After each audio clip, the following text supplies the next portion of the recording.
সেই উপলক্ষে আজ তোমাদের সকলের ছুটি। মহাশয়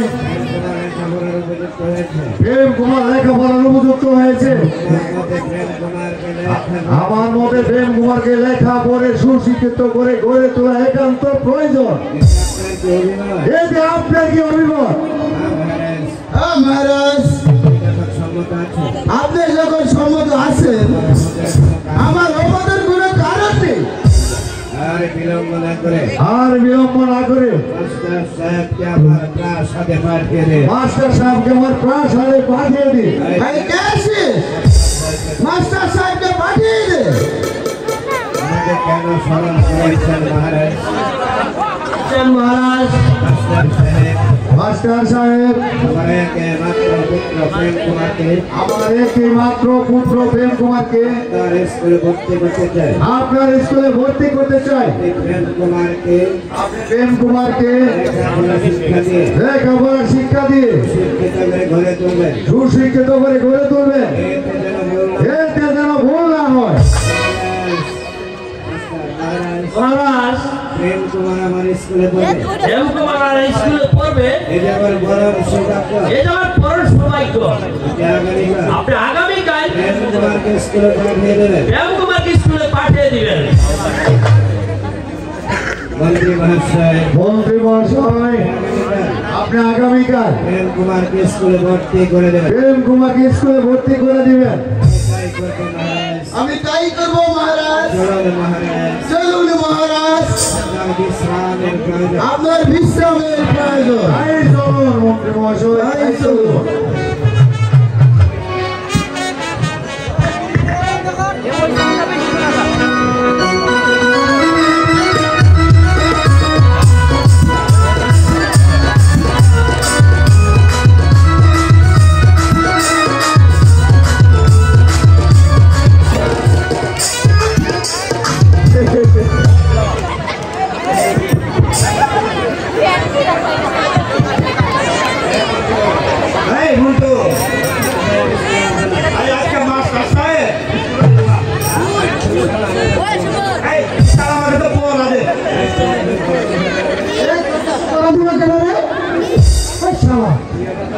আমার কাছে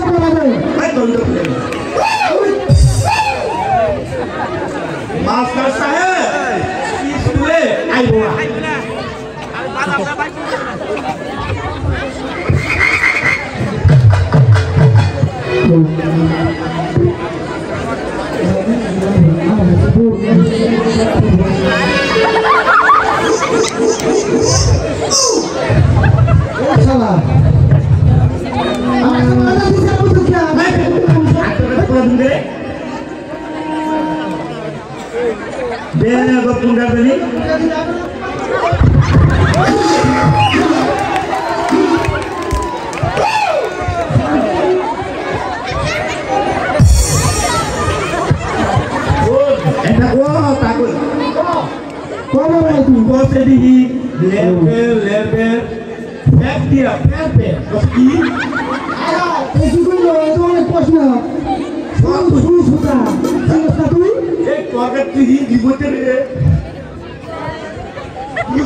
আমার বড়া ওই কোন ঢুকাতে দিয়া দিছি।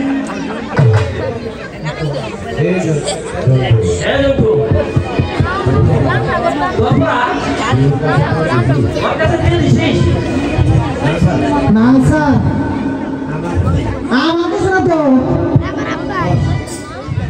বস ভালো করে বল।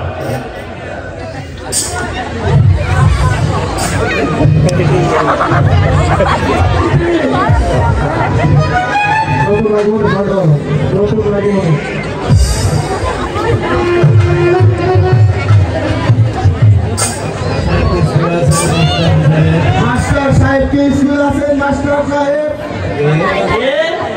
মন্ত্রী মহাশয় আসুন, আসন গ্রহণ করুন। নমস্কার মহাশয়, আমি বসতে আছি। আমি এসেছি এই প্রেম কুমারকে আপনার স্কুলে ভর্তি করতে।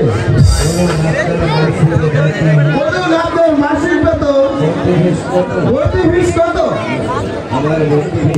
আমার ভর্তি ফিস 30 টাকা আর মাসিক বেতন 50 টাকা, মোট 80 টাকা দিতে হবে। এই নেন আপনার ভর্তি ফিস এবং মাসিক বেতন। মাস্টার সাহেব, আপনার প্রেম কুমারকে আপনার ছেলের আপনার ছেলের মতো মনে করে সুশিক্ষিত করে গড়ে তুলবেন। সুশিক্ষিত করে গড়ে তুলবেন। এতে যেন ভুল না হয়। এতে যেন ভুল না হয়। এখন আমি আসছি। এখন আমি আসি। তোমার নাম কি যুবক? তোমার নাম কি যুবক?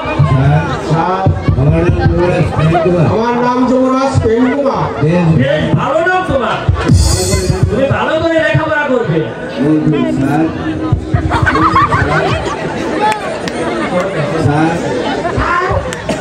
আজ আমাদের স্কুলে আজ আমাদের স্কুলে যুবরাজ প্রেম কুমারকে যুবরাজ প্রেম কুমার ভর্তি হয়েছে।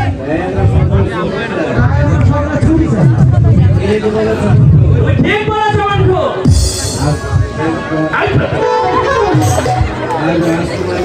আজ রাজকুমার স্কুলে ভর্তি হয়েছে, আমরা খুব আনন্দিত। সেই উপলক্ষে আজ তোমাদের সকলের ছুটি।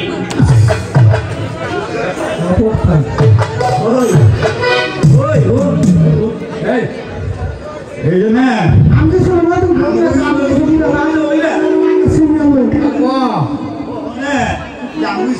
ঠিক আছে, আমরা কি বড় ভাই ছোট ভাই, বড় ভাই ছোট ভাই ফিস না দাও।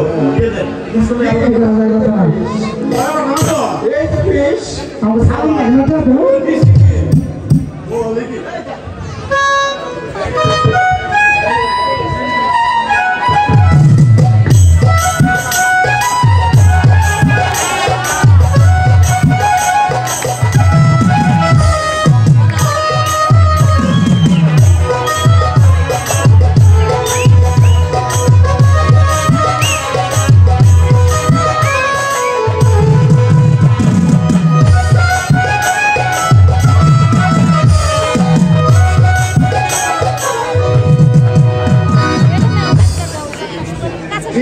সংগ্রামের তার আজের আমার প্রাণে সহ্য হচ্ছে না। যখন পিপাসায় আমার মুখের পাথর ফেটে যাচ্ছে, এখন আমি কি করি? ওই তো সম্মুখে দেখা যাচ্ছে একটি বাড়ি।